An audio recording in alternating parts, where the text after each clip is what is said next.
បងในត្រូវការប្រភេទម៉ូតូយកទៅបោះដុំលក់ម៉ូតូឬមួយប្រភេទម៉ូតូយកទៅជួលយកទៅអីហ្នឹងបងអាចមករកខាងខ្ញុំបានខាងខ្ញុំបោះដុំម៉ូតូគ្រប់ម៉ាកគ្រប់សេរីគ្រប់ប្រភេទម៉ូតូគាត់ជូនមកបងតម្លៃធូរ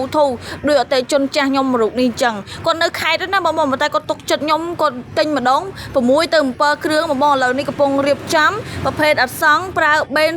026ថ្មីគេរៀបចំជូនគាត់ចាប់ដំឡើងចាក់គុយចាប់សាំងចាក់បច្ចៈហើយដំឡើងមើលប្រេងម៉ាស៊ីនប្រេងអីជូនគាត់មកស្អាតអញ្ចឹងបងដោយសារអីគាត់យកទៅលក់បន្តទៀតអញ្ចឹងបងនៅត្រូវការម៉ូតូយកទៅលក់បន្តបងកុំភ្លេចតាក់ទងមករកខ្ញុំមកខ្ញុំមានគ្រប់ម៉ាកគ្រប់សេរីថ្មីមកទឹកគឺមានទាំងអស់ម៉ូតូតម្លៃធូរឯងបងខ្ញុំគិតធូរឲ្យបងទិញមួយគ្រឿងពីរគ្រឿង3គ្រឿងឡើងទៅគឺខ្ញុំគិតតម្លៃបោះដុំជូនអញ្ចឹងបងបើសិនជាបងយកច្រើនគ្រឿងដូចជាមួយចាស់ខ្ញុំនេះអញ្ចឹងគឺខ្ញុំគិតតម្លៃធូរជាងនឹងទៀតចាបងចង់បានកុំភ្លេចតាក់ទងមករកហាងលលយតាម page តាម Telegram បានអរគុណច្រើនបងប្រុសម្ចាស់ម៉ូតូឥឡូវនេះខ្ញុំរៀបចំយកម៉ូតូទៅផ្ញើណាបងចាំទទួលផងអ្នកនៅកំពង់សោមអរគុណ